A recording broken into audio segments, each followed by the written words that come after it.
Hi friends, அஸ்ஸலாமு அலைக்கும். நம்ம இன்றைக்கி வீடியோவில் என்ன பார்க்க போகிறோன்னா, கோழி பசாலை கீரை இருக்கு இல்லையா ஃப்ரெண்ட்ஸ், அதை வச்சு தான் நம்ம தோசை ஊற்ற போகிறோம். இது எப்படி செய்கிறதுன்னு பார்க்கலாம். இது ரொம்பவே ஹெல்த்தியாக இருக்கும் ஃப்ரெண்ட்ஸ், ரொம்பவே டேஸ்ட்டாகவும் இருக்கும். இதை கண்டிப்பாக ட்ரை பண்ணி பாருங்கள். இது எப்படி செய்கிறதுன்னு பார்க்கலாம். வாங்க வீடியோக்குள்ளே போகலாம்.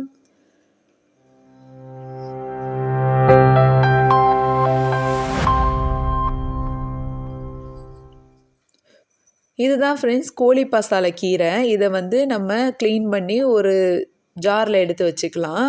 இந்த மாதிரி மிக்ஸி ஜார் இருக்குது இல்லையா, அதில் வச்சுக்கோங்க. ஒரு பச்சை மிளகாய் எடுத்துக்கோங்க, ஒரு பல் பூண்டு எடுத்துக்கோங்க, ஒரு 8லேருந்து 10 வரையும் சின்ன வெங்காயம் எடுத்துக்கோங்க. சின்ன வெங்காயம் உடம்புக்கு ரொம்பவே நல்லது, டேஸ்ட்டும் ரொம்பவே சூப்பராக இருக்கும். சோம்பு இருக்குது இல்லையா ஃப்ரெண்ட்ஸ், அதை போட்டுக்கோங்க. கொஞ்சமாக உப்பு ஆட் பண்ணி நல்லா மிக்சியில் போட்டு அரைச்சி எடுத்துக்கோங்க. நம்ம தோசை மாவு வச்சுருக்கோம் இல்லையா, அதில் இதை நம்ம ஆட் பண்ணிடலாம். ஆட் பண்ணி இந்த மாதிரி நல்லா மிக்ஸ் பண்ணி விட்டுருங்க. பாருங்கள் எப்படி பச்சையாக சூப்பராக இருக்குன்னு பாருங்கள்.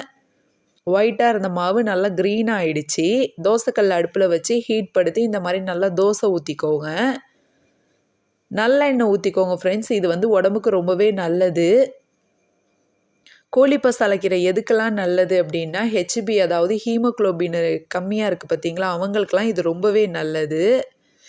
நோய் எதிர்ப்பு சக்தி இதில் நிறைய கிடைக்கும். இதுக்கு சுண்டல் இல்லை உங்கள் வீட்டில் தக்காளி சட்னி, தேங்காய் சட்னி எது சைடிஷாக நீங்கள் அரைச்சிருக்கீங்களோ அதை வச்சு சாப்பிட்டிங்கன்னா ரொம்பவே டேஸ்ட்டாக இருக்கும். ஆனால் இது சுண்டல் ரொம்பவே நல்லாயிருக்கும். இந்த வீடியோ பிடிச்சிருந்துச்சுன்னா லைக் பண்ணுங்கள், ஷேர் பண்ணுங்கள், சப்ஸ்கிரைப் பண்ணுங்கள், கமெண்ட் பண்ணுங்கள்.